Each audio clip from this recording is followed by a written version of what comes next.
IPO നിങ്ങളുടെ ഫ്രണ്ട്സും family കുറേ ആൾക്കാർ ഡിസ്കസ് ചെയ്യുന്നുണ്ടോ IPOനെ പറ്റിയിട്ട്, ഇതിൽ അപ്ലൈ ചെയ്യണം, ലിസ്റ്റിംഗ് ഗെയിൻസ് ഉണ്ടാക്കണം, ആ കമ്പനി ഷെയർ പബ്ലിക് ആവണം, അങ്ങനെ കുറേ കേട്ടിട്ടുണ്ടാവും. എന്താണ് IPO എന്ന് കൃത്യമായിട്ട് നമുക്ക് മനസ്സിലാക്കാം, കൃത്യമായിട്ട് നമുക്ക് മനസ്സിലാക്കാം. രണ്ടാമത്, എങ്ങനെയാണ് ഒരു IPOനെ അപ്ലൈ ചെയ്യാൻ പറ്റുക, IPOനെ അപ്ലൈ ചെയ്യുമ്പോൾ അറിഞ്ഞിരിക്കേണ്ട കാര്യങ്ങൾ, നിങ്ങൾ എത്ര ബിഡ് ചെയ്യണം, കട്ട് ഓഫ് എന്താണ്, എല്ലാ കാര്യങ്ങളും നമ്മൾ എഡ്യൂക്കേഷണൽ പർപ്പസിന് കാണാൻ പോവാണ്. വീണ്ടും ഇപ്പോൾ ഏതെങ്കിലും IPO നടക്കുന്നുണ്ട്, അതിൻ്റെ റെക്കമെൻഡേഷനോ അല്ലെങ്കിൽ ഇൻവെസ്റ്റ്മെൻറ്റ് അഡ്വൈസോ അല്ല ഇത് പ്യോർലി എഡ്യൂക്കേഷണൽ വീഡിയോ ആണ്. അപ്പോൾ നിങ്ങൾക്ക് എന്താണ് IPO എന്ന് മനസ്സിലാക്കാനും എങ്ങനെയാണ് IPO അപ്ലൈ ചെയ്യുന്നത് ഞാൻ പറഞ്ഞുതരും. അപ്പോൾ എന്താണ് IPO എന്ന് അറിയുന്നവർക്ക് നിങ്ങൾക്ക് വേണമെങ്കിൽ സ്കിപ്പ് ചെയ്യാം, താഴെ ടൈം സ്റ്റാമ്പ് കൊടുത്തിട്ടുണ്ട്. ആ സമയത്തേക്ക് സ്കിപ്പ് ചെയ്ത് നിങ്ങൾക്ക് എങ്ങനെ അപ്ലൈ ചെയ്യാന്നുള്ള ട്യൂട്ടോറിയലും കാണിച്ചു തരും. അപ്പോൾ ഞാനിവിടെ ആപ്പ് ഉപയോഗിച്ചിട്ട് എങ്ങനെയാണ് അപ്ലൈ ചെയ്യുന്നതും ഞാൻ അപ്ലൈ ചെയ്ത് കാണിച്ചു തരും. വീണ്ടും ഇൻവെസ്റ്റ്മെൻറ്റ് അഡ്വൈസ് അല്ല, പ്യോർലി എഡ്യൂക്കേഷണൽ കണ്ടന്റ് ഉള്ളി. എന്താണെങ്കിലും വീഡിയോ കാണുന്നതിന് മുമ്പ് സബ്സ്ക്രൈബ് ചെയ്യുക. നിങ്ങൾക്ക് എന്തെങ്കിലും ഡൗട്ട് ഉണ്ടെങ്കിൽ ഡെഫിനറ്റ്ലി കമൻറ്റ്സ് അറിയിക്കുക. പിന്നെ ഈ ചാനൽ നിങ്ങൾക്ക് ഫിനാൻസിന് ആവശ്യമുള്ള എല്ലാ കാര്യങ്ങളും പറഞ്ഞിരുന്നുണ്ട്, അത് നിങ്ങൾക്ക് വളരെ യൂസ്ഫുൾ ആയിരിക്കും. അപ്പോൾ ചെക്കൗട്ട് ചെയ്യാൻ മറക്കണ്ട. നിങ്ങളിപ്പോൾ ഈ വീഡിയോ കാണുകയാണെങ്കിൽ നിങ്ങൾ മിക്കവാറും ലെൻസ്കാർട്ട് IPOനെ പറ്റി കൺസിഡർ ചെയ്യുന്നുണ്ടോ, അല്ലെങ്കിൽ അതിനെപ്പറ്റി കേട്ടിട്ടുണ്ടോ, അതിൻ്റെ ഹൈപ്പ് കേട്ടിട്ടുണ്ടോ. അപ്പം ലെൻസ്കാർട്ട് IPOന് നിങ്ങൾ അപ്ലൈ ചെയ്യുന്ന ട്യൂട്ടോറിയലും കാര്യങ്ങളും ഞാനിവിടെ പറഞ്ഞുതരും. പക്ഷേ അതിന് അനാലിസിസ് ലെൻസ്കാർട്ടിൽ അപ്ലൈ ചെയ്യണോ, അതൊരു നല്ല കമ്പനിയാണോ അനാലിസിസ് ചെയ്തിട്ട് എന്നറിയണമെങ്കിൽ ഈ വീഡിയോ ചെക്കൗട്ട് ചെയ്യാം.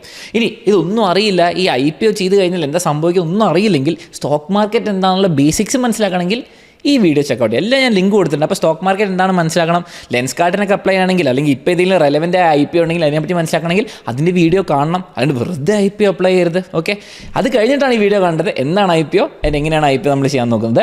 അപ്പം സമയമൊന്നും കളയുന്നില്ല, നമുക്ക് എന്താണ് ഒരു IPO എന്ന് മനസ്സിലാക്കാം. IPOൻ്റെ ഫുൾ ഫോമാണ് ഇനീഷ്യൽ പബ്ലിക് ഓഫറിംഗ്. അപ്പം ഇനീഷ്യൽ ആദ്യമായിട്ട് പബ്ലിക് സാധാരണ ആൾക്കാർക്ക്, ലോകത്തിലുള്ള എല്ലാവർക്കും ഓഫർ ചെയ്യുന്നത് അവരുടെ കമ്പനീൻ്റെ ഷെയർ അല്ലെങ്കിൽ ഒരു ഭാഗം വാങ്ങിക്കാൻ പറ്റുന്നൊരു പരിപാടിയാണ് IPO. ഒരു കമ്പനി നമ്മൾ തുടങ്ങുമ്പോൾ, ചിലപ്പോൾ ഞാനൊരു കമ്പനി തുടങ്ങുകയാണ്, ഒരു കട തുടങ്ങുകയാണ്, എനിക്ക് വലിയ പൈസ ഒന്നും ആവശ്യം ഉണ്ടാവില്ല, അല്ലെങ്കിൽ ചെറിയ ലോണൊക്കെ എനിക്ക് വേണം ബാങ്കിൽ നിന്ന് എടുക്കാം, അല്ലെങ്കിൽ ഫ്രണ്ട്സിനോടൊക്കെ ചോദിച്ചാൽ എനിക്ക് കുറച്ച് പൈസ ഒപ്പിക്കാൻ പറ്റും, അല്ലെങ്കിൽ ആ ഫാമിലിയിലെ ഫ്രണ്ട്സിന് നമ്മൾ എന്ത് ചെയ്യുന്നു, കുറച്ച് ഇക്വിറ്റി, ഒരു ഷെയർ കൊടുക്കുന്നു. അവർ ഈ കടേൻ്റെ അല്ലെങ്കിൽ ഈ കമ്പനീൻ്റെ ചെറിയ ഓണേഴ്സായി. അപ്പോൾ അങ്ങനെ ഞാൻ കുറച്ച് കമ്പനിയൊക്കെ വലുതാക്കി, കുറേ കടകളൊക്കെ തുടങ്ങി. അപ്പോൾ എന്ത് ചെയ്തു, കുറച്ച് ഏഞ്ചൽ ഇൻവെസ്റ്റേഴ്സിനെ കൊണ്ടുവന്നു. അവരെന്താണ്, കുറച്ചും കൂടി പൈസ ഉണ്ട് അവരുടെ കയ്യിൽ, അവരിങ്ങനെ ഇൻവെസ്റ്റ് ചെയ്യാൻ റെഡി ആയിരിക്കും. അപ്പോൾ അങ്ങനെ വലിയ കമ്പനി ആയിട്ട് എനിക്ക് കുറച്ചും കൂടി വലിയ പൈസ വേണം, എനിക്ക് കുറച്ച് കോടികളൊക്കെ വേണം. അപ്പോൾ വലിയ VC ഫേംസ് അല്ലെങ്കിൽ പ്രൈവറ്റ് എക്വിറ്റി ഫേംസ് വരുന്നു. അവരായിട്ട് ഞാൻ കുറേ ഡിസ്കഷനൊക്കെ ചെയ്ത്, ഞാൻ പിച്ചൊക്കെ ചെയ്തിട്ട് അവരെനിക്ക് കുറേ കോടികൾ വരുന്നു. പക്ഷേ അവർ കുറേ എക്വിറ്റി ഒക്കെ എടുക്കുന്നു, അവർ പെർസെൻറ്റേജ്, എൻ്റെ കമ്പനീൻ്റെ പെർസെൻറ്റേജ് ഒക്കെ എടുക്കുന്നു.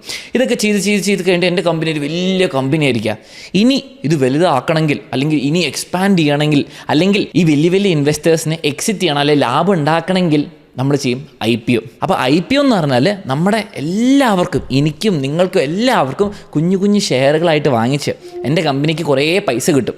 അപ്പോൾ അത് എക്സ്പാൻഷനാവാം, ഗ്രോത്തിനാവാം, അല്ലെങ്കിൽ കുറേ ലോൺ ഉണ്ടെങ്കിൽ ആ ലോൺ അടച്ചു തീർക്കാനാവാം, അല്ലെങ്കിൽ ഞാൻ പറഞ്ഞ പോലെ ഞാൻ അല്ലെങ്കിൽ വേറെ പാർട്ട്നേഴ്സ് അല്ലെങ്കിൽ വലിയ ഇൻവെസ്റ്റേഴ്സിന് ആദ്യം കുറേ പൈസ കിട്ടല്ലോ. അപ്പോൾ ഈ പൈസയൊക്കെ നമുക്ക് അവസാനം ലാഭം ഉണ്ടാക്കണമെങ്കിൽ, അല്ലെങ്കിൽ എക്സിറ്റ് ചെയ്യണമെങ്കിൽ, എനിക്കോ ഇൻവെസ്റ്റേഴ്സിനോ എക്സിറ്റ് ചെയ്യണമെങ്കിലും നമ്മൾ IPO ചെയ്യും. ബേസിക്കലി എൻ്റെ കമ്പനിക്ക് പബ്ലിക്കിനടുത്തുനിന്ന് വലിയ എമൗണ്ട് റേസ് ചെയ്യാനുള്ള പരിപാടിയാണ് IPO. എൻ്റെ IPO എനിക്ക് തോന്നുന്ന പോലെ എൻ്റെ കമ്പനിക്ക് ഇത്ര പൈസ വേണം, വേഗം പൈസ തരാമെന്ന് പറഞ്ഞാൽ അങ്ങനെ നടക്കില്ല.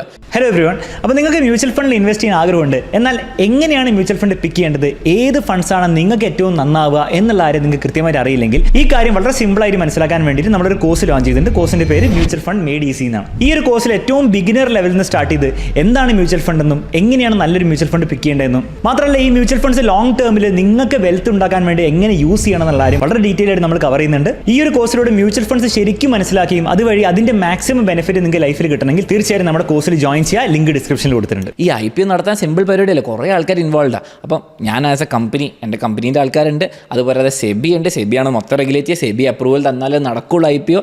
പിന്നെ നമുക്ക് മെർച്ചൻറ്റ് ബാങ്കേഴ്സ് ഉണ്ട്, നമ്മുടെ വാല്യുവേഷനൊക്കെ ഉണ്ടാക്കാൻ വേണ്ടിയിട്ടും, അതുപോരാതെ നമ്മുടെ അവസാനത്തെ ആ ലിസ്റ്റിംഗ് പ്രൈസൊക്കെ വരാൻ, ഇഷ്യൂ പ്രൈസോ, അങ്ങനത്തെ കുറേ കണക്കുകളൊക്കെ ചെയ്യാൻ വേണ്ടിയിട്ടും, അതുപോലെ വേറെ കുറേ ആൾക്കാരുണ്ട്. ആൻഡ് അതുപോരാതെ നിങ്ങളെയും എന്നെയും പോലെയുള്ള സാധാരണ ആൾക്കാരുടെ റീറ്റെയിൽ ഇൻവെസ്റ്റേഴ്സും ഉണ്ട്. ഇനി ഈ IPO സമയത്ത് ആർക്കൊക്കെ ഈ ഷെയറുകൾ വാങ്ങിക്കാൻ പറ്റും?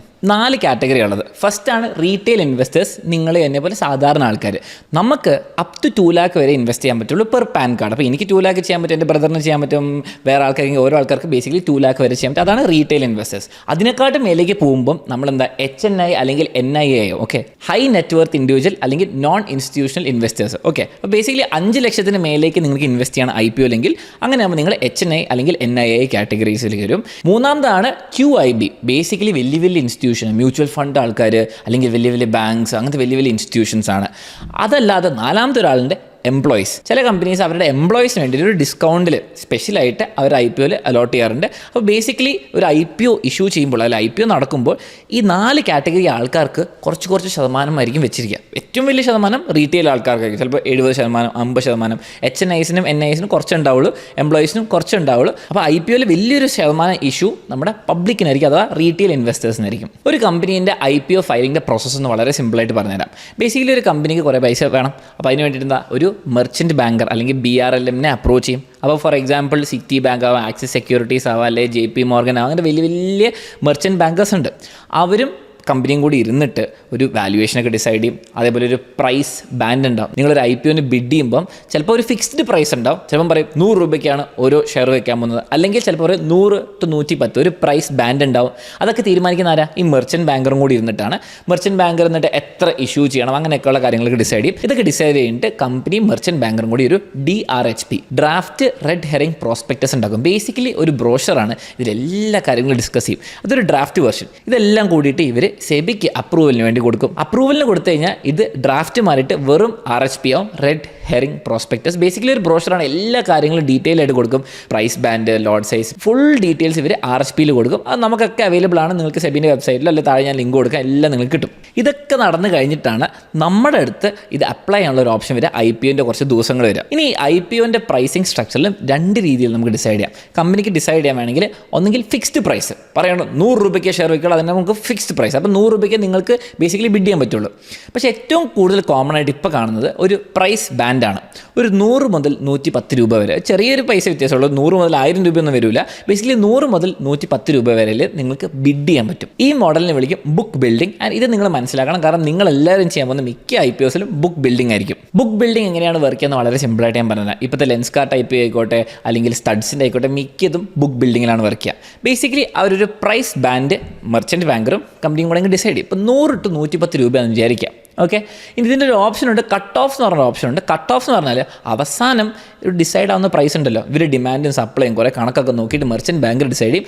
100 to 110 ആണ്. കുറേ ആൾക്കാർ ഓരോ സ്ഥലത്ത് ബിഡ് ചെയ്തിട്ടുണ്ടാവും. 100, 101, 105, 110 എല്ലാത്തിലും ബിഡ് ചെയ്തിട്ടുണ്ടാവും. ഇനി മെർച്ചൻറ്റ് ബാങ്കർ ഡിസൈഡ് ചെയ്യും അവസാനം 107 രൂപയാണ് കട്ട് ഓഫ് പ്രൈസ് അല്ലെങ്കിൽ ഫൈനൽ പ്രൈസ്, ഇഷ്യൂ പ്രൈസ്. ഇപ്പോൾ എന്താ സംഭവിക്കുക? നിങ്ങൾ 107 രൂപ അല്ലെങ്കിൽ അതിനെക്കാട്ടും മേലെയാണ് ബിഡ് ചെയ്തിട്ടുണ്ടെങ്കിൽ നിങ്ങൾക്ക് കിട്ടാനുള്ള ചാൻസ് ഉണ്ടെന്ന് പറയാൻ കാരണം നിങ്ങൾക്ക് ഓവർ സബ്സ്ക്രൈബ്ഡ്, അണ്ടർ സബ്സ്ക്രൈബ്ഡ് പറയുമ്പോൾ മനസ്സിലാവും. ബേസിക്കലി 107 രൂപയാണ് കട്ട് ഓഫ് പ്രൈസ് എങ്കിൽ നിങ്ങൾ 107 രൂപ 108, 109, 110 കൊടുത്തവരാണെങ്കിൽ നിങ്ങൾക്ക് കിട്ടാൻ ചാൻസ് ഉണ്ട്. അതിന് താഴെയാണെങ്കിൽ എന്താണെങ്കിലും കിട്ടൂല. ഇനി നിങ്ങൾ ബിഡ് ചെയ്യുന്ന സമയത്ത് ഞാൻ കാണിച്ചു തരും, ഒരു കട്ട് ഓഫ് ഓപ്ഷൻ ഉണ്ട്. ബേസിക്കലി നിങ്ങൾ പൈസ ഒന്നും കൊടുക്കണ്ട, നിങ്ങൾ കട്ട് ഓഫ് എന്ന് കൊടുത്താൽ മതി. നിങ്ങൾക്ക് ഇത്ര ലോട്ട് വേണം, ഇത്ര ഷെയർ വേണമെന്ന് കൊടുക്കുക, കട്ട് ഓഫ് കൊടുക്കുക. അപ്പം അവസാനം എന്താണോ ഡിസൈഡ് ആവുന്നത് ആ കട്ട് ഓഫ് പ്രൈസിൽ നിങ്ങളുടെ പൈസ ആയിട്ട് മാച്ച് ആയിക്കോളും. അപ്പോൾ നിങ്ങൾക്ക് എന്താണ് കിട്ടാതെ വരാനുള്ള ചാൻസ് കുറയും. ഓക്കെ, അണ്ടർ ബിഡിങ് നടക്കില്ല. അപ്പോൾ നിങ്ങൾക്ക് 107 ആയിരിക്കും. ഇപ്പോൾ 105 കട്ട് ഓഫ് എങ്കിൽ 105 അവസാനം ഡിസൈഡ് ആയിക്കോളും. അപ്പോൾ ബേസിക്കലി ഇതാണ് കട്ട് ഓഫ്. ഇനി ബേസിക്കലി കമ്പനിക്ക് മെർച്ചൻറ്റ് ബാങ്കേഴ്സിനും വേണ്ടത് എന്താണ്? നല്ല പ്രൈസ് വരിക, അതാണ് കമ്പനിക്ക് നല്ലത്, അതിൻ്റെ വാല്യുവേഷനൊക്കെ നല്ലത്. ഇനി ഇത് ആരാണ് തീരുമാനിക്കുക, എങ്ങനെയാണ് തീരുമാനിക്കുക? ഞാൻ വളരെ സിമ്പിളായിട്ട് പറയാം. ബേസിക്കലി ചോദിക്കുക 10 ലക്ഷം ഷെയർ IPOന് വേണ്ടിയിട്ട് കമ്പനി ഓഫർ ചെയ്തിരിക്കുകയാണ്. ഇനി 100 to 110 പ്രൈസ് ബാൻഡ്. അപ്പോൾ കമ്പനി ഇങ്ങനെ നോക്കുക, 110 രൂപയ്ക്ക് എത്ര ആൾക്കാർ കൊടുത്തു നോക്കും? 110 രൂപയ്ക്ക് ചിലപ്പോൾ 5 ലക്ഷം ആൾക്കാരായിരിക്കും ഓഫർ പ്ലേസ് ചെയ്തിട്ടുണ്ടോ, ബിഡ് ഓഫർ പ്ലേസ് ചെയ്തിട്ടുണ്ടോ. അപ്പോൾ അതുകൊണ്ട് നമ്മുടെ 10 ലക്ഷം ഷെയർ ആവില്ല. അപ്പോൾ 110 രൂപയിലല്ല സംഭവിക്കാൻ വന്നത്. ഇനി 109 രൂപ നോക്കും. 109 രൂപ എന്ന് പറയുമ്പോൾ ബേസിക്കലി 110 ഉള്ള ആളെയും കൂട്ടും, 109 ആളെയും കൂട്ടും. കാരണം ബേസിക്കലി 110 ഉള്ള ആൾക്ക് 109 ആയാലും വിഷമമൊന്നുമില്ല. ഞാൻ 110 കൊടുത്തു, 109 എനിക്ക് പ്രൈസ് ഷെയർ കിട്ടിയാൽ എനിക്കൊരു പ്രശ്നമില്ല. അപ്പം 109 രൂപ ആൻഡ് മേലേക്ക് എത്ര ആൾക്കാരുണ്ടെന്ന് നോക്കും. അപ്പോൾ 109 രൂപ നോക്കുമ്പോൾ ഉണ്ടാവും 5 ലക്ഷം ആൾക്കാർ എന്താണേലും 110 കൊടുത്തു, അവരും പ്ലസ് കുറച്ച് ആൾക്കാർ, ഒരു 3 ലക്ഷം കൂടി ആൾക്കാർ വന്നു. അപ്പോൾ 109 രൂപയ്ക്ക് നോക്കുമ്പോൾ 5 + 3 lakhs 8 ലക്ഷമായി. വീണ്ടും ആയിട്ടില്ല. ആ 10 ലക്ഷം ഷെയർ നമുക്ക് മൊത്തം വിൽക്കേണ്ട. അപ്പം ബേസിക്കലി എന്താണ്, ഒന്നും കൂടി 108 രൂപ നോക്കും. 108 രൂപ നോക്കുമ്പോൾ എന്താണ്, വീണ്ടും ഒരു 2 ലക്ഷം ആൾക്കാരും കൂടി കിട്ടി. അപ്പോൾ 2 ലക്ഷം + 3 lakh 9 ലക്ഷം + 5 ലക്ഷം നമ്മുടെ 10 ലക്ഷത്തിനും കൂടി കൂട്ടുമ്പോൾ 10 ലക്ഷം ഷെയറുകളായി. അപ്പോൾ മെർച്ചൻറ്റ് ബാങ്കർ ഡിസൈഡ് 108 രൂപയാണ് നമ്മുടെ ഇഷ്യൂ പ്രൈസ് അഥവാ കട്ട് ഓഫ് പ്രൈസ്. ഇനി കട്ട് ഓഫ് കൊടുത്തവർക്കൊക്കെ എന്താ സംഭവിക്കുക, ആ 108 അവരെ ചാടിക്കോളും. അപ്പം ബേസിക്കലി 108 നമ്മുടെ പ്രൈസ് ഡിസൈഡ്. ഈ മോഡലാണ് ബുക്ക് ബിൽഡിംഗ് മോഡൽ എന്ന് പറയുന്നത്. ഇത് നിങ്ങളൊന്ന് അറിഞ്ഞിരിക്കണം. ബേസിക്കലി 90% ആൾക്കാർ അപ്ലൈ ചെയ്യുമ്പോൾ മിക്കവാറും കട്ട് ഓഫ് പ്രൈസ് കൊടുക്കും. അതെങ്ങനെയാണ് ഞാൻ ട്യൂട്ടോറിയൽ കാണിച്ചു തരാം. ഇനി നമ്മൾ ട്യൂട്ടോറിയലിലേക്ക് പോകുന്നതിന് മുമ്പ് നമുക്ക് മനസ്സിലാക്കേണ്ടത് over subscribed and under subscribed. നിങ്ങൾ ചിലപ്പോൾ കുറേ IPOസിൽ ഓൾറെഡി കാണുന്നുണ്ടാവും. ഒന്നാമത്തെ ദിവസം രണ്ടാമത്തെ ദിവസം കഴിയുമ്പോൾ ഓവർ സബ്സ്ക്രൈബ്ഡ് ബൈ 1.5x അല്ലെങ്കിൽ 2.5x. ബേസിക്കലി എന്താണ്, നമ്മൾ നേരത്തെ ഡിസ്കസ് ചെയ്തതുപോലെ 10 ലക്ഷം ഷെയറുകളായിരിക്കും അവർ കൊടുക്കാൻ റെഡി. പക്ഷേ 15 ലക്ഷത്തിനുള്ള ആൾക്കാർ ബിഡ് ചെയ്ത് എന്താ സംഭവിക്കുക, കൂടുതൽ ആൾക്കാർ അല്ലെങ്കിൽ കൂടുതൽ ഷെയറിന് എന്ത് വേണേ ആവാം. ബേസിക്കലി അപ്പോൾ എന്താ സംഭവിക്കുക, ഓവർ സബ്സ്ക്രൈബ് ആകുമ്പോൾ ഇവർക്ക് 2 രീതിയിൽ ഇവരിങ്ങനെ എന്താ സോർട്ട് ഔട്ട് ചെയ്യും. ബേസിക്കലി നിങ്ങൾ മനസ്സിലാക്കേണ്ടത് എന്താണ്, കുറേ ആൾക്കാർ കൂടുതലായിട്ട് വരികയാണെങ്കിൽ ഇവരെല്ലാവർക്കും ഒരെണ്ണം എങ്കിലും കൊടുക്കാൻ നോക്കും. ഒരെണ്ണം എങ്കിലും കൊടുക്കുക. അത് ലക്കി ഡ്രോ സിസ്റ്റം വെച്ചിട്ടാണ്. അപ്പം എല്ലാവർക്കും ഒരെണ്ണം കിട്ടുള്ളൂ, 2 3 ഒന്നും കിട്ടാൻ പോകുന്നില്ല ലോട്ട്. അപ്പോൾ എല്ലാവർക്കും മാക്സിമം പോയി ഒരെണ്ണം കിട്ടുള്ളൂ. കാരണം ആൾക്കാർ എത്ര കൂടിപ്പോയി, ചിലവർക്ക് 0 കിട്ടും. ഇതെങ്ങനെ ഡിസൈഡ് ആവുക, ഇതൊരു കമ്പ്യൂട്ടർ വെച്ചിട്ട് ഒരു ലക്കി ഡ്രോ സിസ്റ്റം വെച്ചിട്ട് ഡിസൈഡ് ആവുക. അപ്പം നിങ്ങൾ കുറേ അക്കൗണ്ടിൽ കൊണ്ട് ചെയ്തിട്ട് കാര്യമില്ല. നിങ്ങൾ അങ്ങനെ അത്ര അത്യാവശ്യമാണ് അപ്ലൈ എങ്കിൽ ഡിഫറെൻറ്റ് പാൻ അക്കൗണ്ട്, നിങ്ങളുടെ ബ്രദർ അല്ലെങ്കിൽ അച്ഛൻ അമ്മ ഡിഫറെൻറ്റ് പാൻ അക്കൗണ്ട്സിൽ നിന്ന് അപ്ലൈ ചെയ്യണം. നിങ്ങൾ തന്നെ ഒരു പാൻ അക്കൗണ്ട് വെച്ചിട്ട് കുറേ ആപ്പ് കൂടെ ചെയ്തിട്ട് ഒരു കാര്യമില്ല. അത് ഫസ്റ്റ് കാര്യം. സെക്കൻഡ് കാര്യം, ആൾക്കാർ കുറവ് പക്ഷേ ഷെയറുകൾ കൂടുതൽ. ഫോർ എക്സാമ്പിൾ ഞാൻ 10 എണ്ണം ചെയ്തു, വേറെ ആൾ 100 എണ്ണം ചെയ്തു, അങ്ങനെ ചെയ്തിട്ട് ഷെയറുകൾ കൂടുതലുണ്ട് പക്ഷേ ആൾക്കാർ കുറവാണ്. അപ്പോൾ എന്താ ചെയ്യുക, ബേസിക്കലി പ്രൊപ്പോർഷനേറ്റ് ബേസിസിൽ എല്ലാവർക്കും ഒരെണ്ണത്തിനെക്കാട്ടും കൂടുതൽ കിട്ടും. പക്ഷേ അവർ ചെയ്തതിൻ്റെ ആ കറക്റ്റ് പ്രൊപ്പോർഷൻ അനുസരിച്ച് നിങ്ങൾ കിട്ടും. ചിലപ്പോൾ ഞാൻ 10 എണ്ണം കൊടുത്തിട്ടുണ്ടാവും, പക്ഷേ എനിക്ക് 5 എണ്ണം കിട്ടിയിട്ടുണ്ടാവുള്ളൂ. എൻ്റെ ഒരു ഫ്രണ്ട് 100 എണ്ണം കൊടുത്തിട്ടുണ്ടാവും, ആൾക്കും ആ പ്രൊപ്പോർഷൻ പകുതിയെ കിട്ടുക. അപ്പോൾ അത് അവർ എത്രയാണ് അവൈലബിലിറ്റി അതിനനുസരിച്ച് പ്രൊപ്പോർഷനേറ്റ് ബേസിസിൽ കൊടുക്കും. നമ്മൾ ബേസിക്കലി മനസ്സിലാക്കേണ്ടത് എന്താണ്, നമുക്ക് ആവശ്യമുള്ളത് നമ്മൾ കൊടുക്കുക, കട്ട് ഓഫിൽ കൊടുക്കുക. ഞാൻ ട്യൂട്ടോറിയൽ കാണിച്ചു തരാം. ഇനി അണ്ടർ സബ്സ്ക്രിപ്ഷൻ എന്താ, ബേസിക്കലി 10 ലക്ഷം ഷെയർ ഉണ്ടായിരുന്നു, ആൻഡ് 10 ലക്ഷം ഷെയറിനുള്ള ആൾക്കാർ കൊടുത്തിട്ടില്ല, അത്ര ഷെയറോ അത്ര ഒരു ബിഡൊന്നും വന്നിട്ടില്ല. അപ്പോൾ 90% അഥവാ 9 ലക്ഷം ഷെയറിന് വരെ വന്നിട്ടില്ലെങ്കിൽ ബേസിക്കലി IPO ക്യാൻസൽ ആവും. അപ്പോൾ 90% ഓഫ് ഷെയർ എങ്കിലും ബേസിക്കലി ബിഡിന് വരണം, എന്നാലേ നടക്കുകയുള്ളൂ. ഇനിയിപ്പോൾ 90%ഉം 100% ഇടയ്ക്കാണെങ്കിൽ എന്താ സംഭവിക്കുക, ഇവർ കാറ്റഗറീസ് റീഅലോക്കേറ്റ് ചെയ്യും. ഇപ്പോൾ ഞാൻ പറഞ്ഞില്ലേ, റീറ്റെയിൽ ആൾക്കാർക്ക് 50% അല്ലെങ്കിൽ 70% കൊടുത്തു, HNIസിന് ഇത്ര, QIBസിന് ഇത്ര, അതൊന്ന് അവർ റീഷഫിൾ ചെയ്തിട്ട് അവർ ശരിയാക്കാൻ നോക്കും. അങ്ങനെയാണ് ബേസിക്കലി അവർ ശരിയാക്കാൻ നോക്കും. അപ്പോൾ 90 to 100% ആണെങ്കിൽ അണ്ടർ സബ്സ്ക്രൈബ്ഡ് ആണ്, പക്ഷേ അവർ റീഅലോക്കേറ്റ് ചെയ്ത് ശരിയാക്കാൻ നോക്കും. ഇനി നമ്മളെങ്ങനെയാണ് IPOയിലേക്ക് ബിഡ് ചെയ്യാനുള്ള ട്യൂട്ടോറിയലിലേക്ക് കടക്കാൻ പോകുന്നത്. അപ്പോൾ ഞാനിവിടെ യൂസ് ചെയ്യുന്നത് ധൻ ആപ്പാണ്. നിങ്ങൾക്ക് ധൻ ആപ്പ് ഉപയോഗിക്കണം നിർബന്ധമൊന്നുമില്ല, ഏത് ആപ്പ് വേണമെങ്കിൽ ഉപയോഗിക്കാം. അതുപോലെ സാധാരണ ബാങ്കുകളുടെ നെറ്റ് ബാങ്കിങ് ഓപ്ഷനിൽ വരെ ഉണ്ട്. പക്ഷേ ആപ്പുകളായിരിക്കും നിങ്ങൾ കുറച്ചുകൂടി ഈസി ആയിട്ട് ചെയ്യാൻ പറ്റുക. അപ്പോൾ ധൻ ആപ്പ് യൂസ് ചെയ്യണമെങ്കിൽ ഞാൻ താഴെ ലിങ്ക് കൊടുത്തിട്ടുണ്ട്, നിങ്ങൾക്ക് ഡൗൺലോഡ് ചെയ്തിട്ട് സൈനപ്പ് ചെയ്യാം. വളരെ സിമ്പിളായിട്ട് നിങ്ങൾക്ക് IPN അപ്ലൈ ചെയ്യാം. അപ്പം നിങ്ങൾ സൈനപ്പ് ഒക്കെ ചെയ്ത് ഡിമാറ്റിനൊക്കെ രജിസ്റ്റർ ചെയ്ത് കഴിഞ്ഞ ഒരാളായിരിക്കണം. അതൊന്നും അറിയില്ലെങ്കിൽ ഡെഫിനറ്റ്ലി ആ വീഡിയോ ചെക്കൗട്ട് ചെയ്യാം. ഇനി ഞാൻ ആപ്പ് ഓപ്പൺ ചെയ്ത് കഴിഞ്ഞാൽ നിങ്ങൾക്ക് കാണാൻ പറ്റും, താഴേക്ക് ഒന്ന് സ്ക്രോൾ ചെയ്താൽ സ്റ്റോക്ക്, ഓപ്ഷൻസ്, മ്യൂച്വൽ ഫണ്ട്, അതിൻ്റെ തൊട്ട് താഴെ മോർ ഓൺ മാർക്കറ്റ്സ് അഥവാ IPO സെലക്ട് ചെയ്താൽ നമ്മുടെ IPO കാണാൻ പറ്റും. ഇനി അല്ലെങ്കിൽ നിങ്ങൾ ഹോമിലേക്ക് വന്നാൽ സ്റ്റോക്ക് ഓപ്ഷൻ മേലെ നിന്ന് സെലക്ട് ചെയ്യുക. സ്റ്റോക്കിൽ താഴേക്ക് വന്നാൽ നിങ്ങൾക്ക് കുറച്ച് കഴിഞ്ഞാൽ കാണാൻ പറ്റും IPOs അല്ലെങ്കിൽ ഇനീഷ്യൽ പബ്ലിക് ഓഫറിങ്സ്. അത് ഞെക്കിയാൽ എനിക്ക് കാണാൻ പറ്റും ലെൻസ് കാർഡ് സൊല്യൂഷൻസ്. ഞാനിത് 30th ഒക്ടോബറിന് റെക്കോർഡ് ചെയ്യുന്നത്. അപ്പോൾ 31st മുതലാണ് നിങ്ങൾക്ക് കാണാൻ പറ്റുക ലെൻസ് കാർഡിൻ്റെ സംഭവം. അപ്പോൾ എനിക്കിവിടെ പ്രീ അപ്ലൈ ഞാൻ ചെയ്യാൻ പോകുന്നില്ല. തൽക്കാലം ഇത് ഇവിടെ കാണുന്നു. ഞാൻ ഇവിടെ താഴെ ഓർക്കിള കാണാൻ പറ്റും, ഇന്നലെ ഓപ്പൺ ചെയ്താണ്, നാളെയും കൂടി ഉണ്ട്.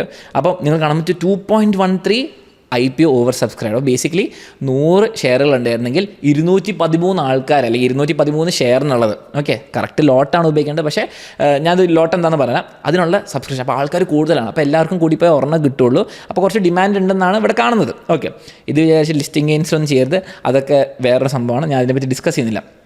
അടുത്തത് നിങ്ങൾ കാണുമ്പോൾ സ്റ്റഡ്സ്, നമ്മുടെ ഹെൽമെറ്റ് ഒക്കെ ഉണ്ടാക്കുന്ന കമ്പനിയാണെന്ന് തോന്നുന്നു, അതിനുണ്ട് ഓവർ സബ്സ്ക്രൈബ്ഡ് ആണ്. താഴെ നിങ്ങൾക്ക് കാണാൻ പറ്റും കുറച്ച് IPOs ഉണ്ട്, പക്ഷേ അത് SME അഥവാ NSE SMEs. അതിലേക്ക് നമ്മൾ കിടക്കുന്നില്ല, നമ്മൾ ഈ വലിയ കമ്പനീസിലേക്ക് കിടക്കാൻ വന്നത്. അപ്പോൾ നിങ്ങൾക്ക് ലെൻസ് കാർഡ് ആയിരിക്കും വേണ്ട, പക്ഷേ ഞാനൊരു എക്സാമ്പിളായിട്ട് ഞാൻ സ്റ്റഡ്സ് കാണിച്ചില്ല. അപ്പം നിങ്ങൾക്ക് കാണാൻ പറ്റും ഒരു പ്രൈസ് റേഞ്ച് ഉണ്ട്. അപ്പോൾ അതാണ് നമ്മുടെ പ്രൈസ് ബാൻഡ്. ഇപ്പോൾ ലെൻസ് കാർഡാണ് 382 to 402, ചെറിയ 20 രൂപേൻ്റെ ഉള്ളൂ. ആൻഡ് മിനിമം ബിഡ് 14,000 രൂപ. അങ്ങനെ പറഞ്ഞാൽ നിങ്ങൾ നോക്കിയാൽ മനസ്സിലാവും ഈ price range. For example 382 to 402 നിങ്ങളൊരു ഷെയറിന് അത്ര ഏകദേശം വരും ആ പ്രൈസ് റേഞ്ചിലാണ്. പക്ഷെ നമ്മൾ ഒരു ഷെയറായിട്ട് വാങ്ങിക്കാൻ പറ്റില്ല. ഇവർ പറയുന്ന ഒരു ലോട്ട് ഉണ്ട്. ഒരു ലോട്ട് എന്ന് പറഞ്ഞാൽ 37 ഷെയറുകളാണ്. നോക്കിയാൽ 37 എന്നുള്ള നമ്പർ ലോട്ട് സൈസിൽ. അപ്പോൾ 37 ഷെയർ എങ്കിലും മിനിമം നിങ്ങൾ ഓർഡർ കൊടുക്കണം. അപ്പോൾ ഈ ലോട്ടിൻ്റെ മൾട്ടിപ്പിൾസിനെ പറ്റുള്ളൂ. ബേസിക്കലി ഒരു ലോട്ട് എന്ന് പറഞ്ഞാൽ 37, 2 ലോട്ട് അപ്ലൈ ആകുമ്പോൾ 37 × 2, അപ്പം എത്ര 74 എത്ര വരും. ഇനി ലോട്ടുകൾ എനിക്ക് 3-4 എണ്ണം പറ്റും. ലോട്ടുകൾ എനിക്ക് കുറേ പറ്റും, പക്ഷേ ഞാൻ റീറ്റെയിൽ ഇൻവെസ്റ്റർ ആയതുകൊണ്ട് എനിക്ക് 2 ലക്ഷം രൂപ വരെ പറ്റുള്ളൂ മാക്സിമം.